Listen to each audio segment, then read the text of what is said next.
Glenn Beck last night, and he was basically downplaying it and said that it wasn't even as urgent as 3 Mile Island, and you're going to have a bit of egg on his face tonight by the looks of it. No, he's busy. I just saw him during the break. When I took a break, he's back there saying that look at how great the Japanese people are, how they handle things, praying and being good, versus Americans rioting. And I absolutely agree with that. But this is people with an outside threat, an outside crisis coming together. This isn't people who are angry about having their paychecks cut. So, you know, being docile can go too far, but I wouldn't call it docile. The Japanese are very brave, stoic, noble people, and we pray for them, but I don't want to get off into Glenn Beck. The point is I watched him last night, and he clearly was up there lying to people, and I'm just sick of it. But you understand how critical this is. You understand how critical this is, that if they were storing rods outside the central containment facility, those blew sky high, and that this is the biggest nuclear disaster in history. You understand the UN already listed as the second worst after Chernobyl. This is way past that. You confirm it. You break it right now, Paul. Okay? And if it isn't confirmed, thank God. But it looks like that's what happened. Are you on the job, Watson? Yeah. Okay. Then attack them with the info. Get in there. Ferret it out. Did you hear the article that the listener mentioned that has a link to where they talk about fuel rods in the Mark 1 stored in the second level of containment? Yeah, I'm looking at a graphic of it now. I can see that they are. Okay, get it out. This is an emergency situation. I mean, the headline to get so people understand the warning is emergency warning. Mark Fukushima #3. Fuel rods ejected in explosion, and the fact that no one's seeing it right there. This isn't at the other plant, too, with some getting on fire. Them catching on fire, that some of it fizzes and gets out, but not a lot. When they're blowing up into the sky and they fall into particleized dust when they're spent, this is just... And, folks, don't think spent doesn't mean these things are radioactive. You know, one little micron of this, you're dead. No wonder the embassies are pulling out in Tokyo. No wonder. I mean, I can't believe this, Paul. This is horrible news. Well, they're saying that the blast that affected the #2 reactor affected the suppression pool, which is down below from where the spent fuel rods are stored. Yeah, but we're not talking about #2. We're talking about #3 Fukushima. It's the Mark 1 plutonium-uranium reactor. That's the issue in the big explosion yesterday morning. That's the point. These aren't rods on fire at another plant next door. This is them ejected into the sky. Do you understand that? That's the big issue. Yeah. Folks are seeing some behind-the-scenes things here where Paul will call me with news, I'll call him with news, we'll work through it together. I've just been handed more information. Japan races to contain meltdowns after 2 blasts, 3rd reactor losing cooling capacity. And they've got it underlined here. At the 40-year-old Fukushima Daiichi Unit 1, where an explosion Saturday destroyed a building housing the reactor, the spent fuel pool, in accordance with General Electric's design, is placed above the reactor.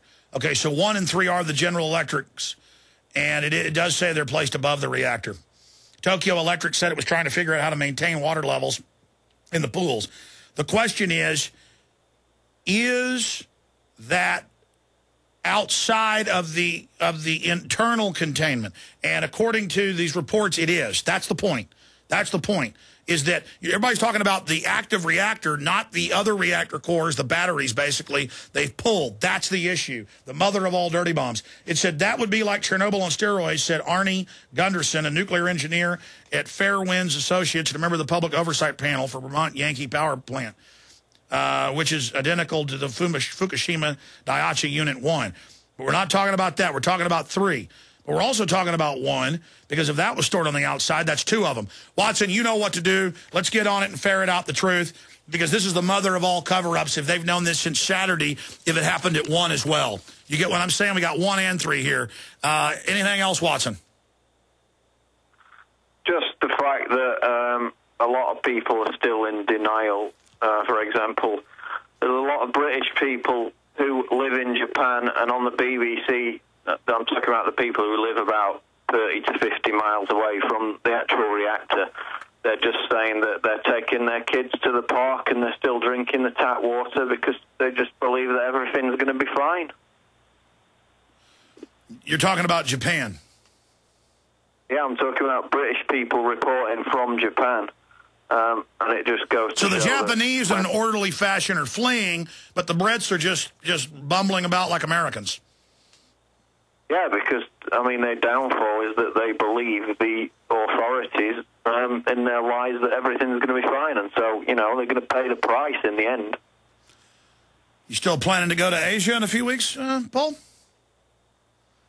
Not if it's bathed in radiation, no. But I'll have to wait and see. Well, the thing is they're going to lie about it. And so I would cancel that trip and do it in a few months. But we'll see what happens, buddy. Good job. Get the report out. Thank you so much for the great job, Watson. All right, thanks. All right, there goes Paul Watson. We've already gone this far. I'm going to take 11 phone calls, and we're done until tomorrow, unless this continues to deteriorate, and I'll be back. I want to say great job to the crew. Let's go, and I've tried to do the best job I can doing 5 hours of radio here. 5+ hours now. Let's go ahead and talk to David in Germany. David, you're on the air. This is David from Germany. How are you, Alex? Very upset, trying to maintain calm, very angry at General Electric, very angry at the globalists covering this up. But what's your view, David? Cool. I have one information, one question, and one suggestion to make it very short. So I'm info warrior since 2 decades, and Paul, what you are doing is just, I'm off the words now. So the question is, why the heck do they have plutonium in there, which is normally only used for weapons? Because they created the Mark I's to get rid of hydrogen bomb fissile material. And so what they burn there reportedly is American decommissioned plutonium from warheads. Oh, wow. So beyond the information in the mainstream media here in Germany that BMW is pulling out people and Siemens is pulling out people, and which all confirms what is going on there. Beyond that, I did energy projection management training years ago, and I was in OHU too. So I have seen a power plant. I know how it works, and I made a lot of very bad questions there. They didn't like me at all. Beyond all that, you pointed out the question, why the heck they always build that power plant at fault lines. And the information I've got years ago from a guy which is called or named Ranval Melchizedek is the only reason is to have it really work good, you need a negative spot, which is the dragon lines or however you call it, the magnetic lines, a negative spot to work good for a nuclear facility, for a power plant. You know, that sounds crazy, but I've talked to engineers, and they say that they're, depending on it, whether it's superstition or whatever, that they do believe, and the globalists believe in all of this stuff, and it's very bizarre. David, good to hear from you. I really appreciate your great points from Deutschland. Let's talk to Dana in Colorado. You're on the air, Dana. Wow, okay. I was just watching eBay, and 2 blister packs of IOSat started at $29. There were 38 bidders, and it just sold for $610. Wow, and I just threw away about a year ago 2 boxes of it that I'd bought because it said it was expired. Sorry, go ahead. Actually. So what do you think of this overall situation? Well, I actually called to tell you about another fact that I had seen on the Internet when you were talking about units being deployed. On the FEMA website, I already emailed it to your division. Their fact sheet reads that there's a national level exercise 2011 called NLE 2011. On the Madrid fault lines. For May, yeah. Correct, the 200-year anniversary.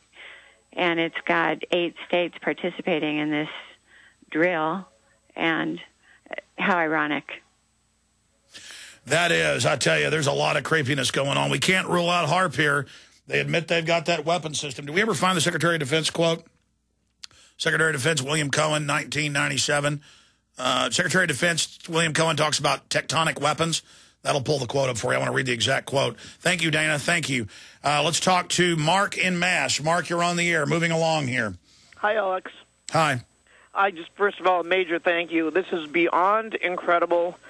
You're not the only one whose head is spinning right now. Let's put it that way. I'm a geologist, among other things. I've been following this, right along. And just talk about spiraling out of control. You've heard terms, obviously, like culture shock. The news is coming in left and right. So fast, so rapidly. Hearing you and your energy is incredible. It reminds me of things I heard about Nikola Tesla, where he realized he only needed, I think, 20 minutes of sleep.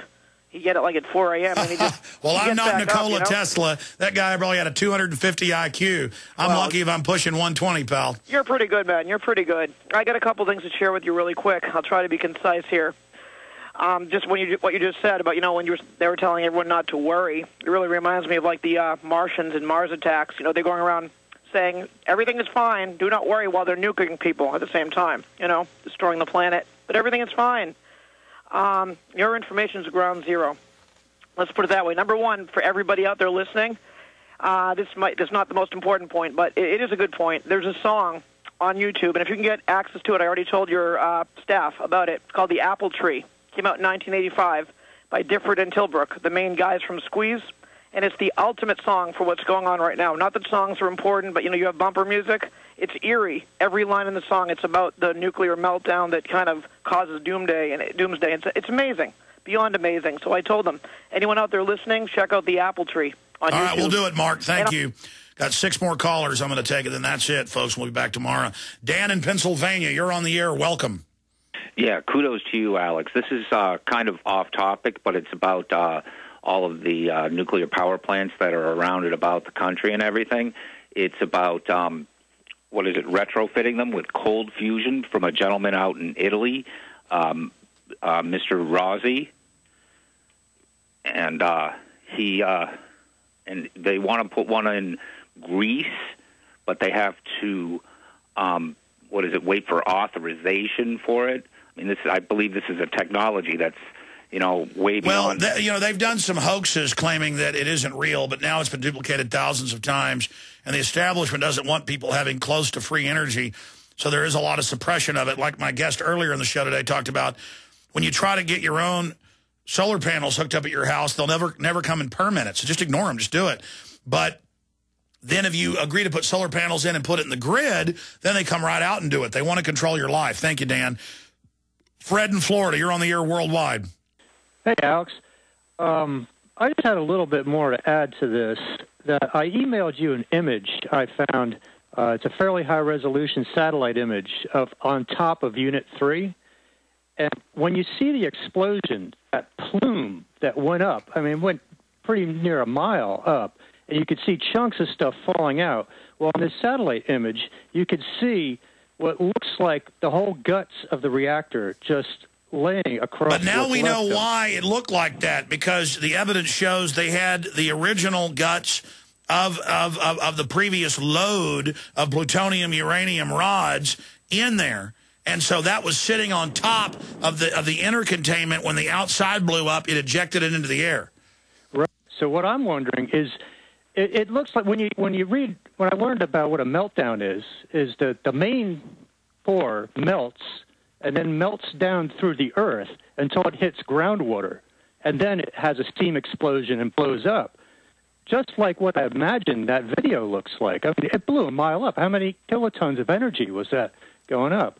What I'm wondering, has the main containment shell disintegrated in that plume, or is it just the spent fuel rods? Oh, the outer containment shell evaporated and exploded. Good points. I'm sorry, go ahead. There's 3 shells. There's the square outer one, and then there's an inner dome safety shell. Yeah, and then there's the main containment shell. Yeah, and what I'm saying is they store exactly above the first shell, the inner shell. They store them above that, and they have another shell above it, And clearly, look at the photos. It's all blown to kingdom come. I appreciate your call. That's the big issue, is the spent fuel rods spraying all out in the air, breaking up in the wind. This is just, that stuff is so deadly, ladies and gentlemen. Let's go ahead. But see, they'll spin it just like they do with the radiation at the airports or the TSA.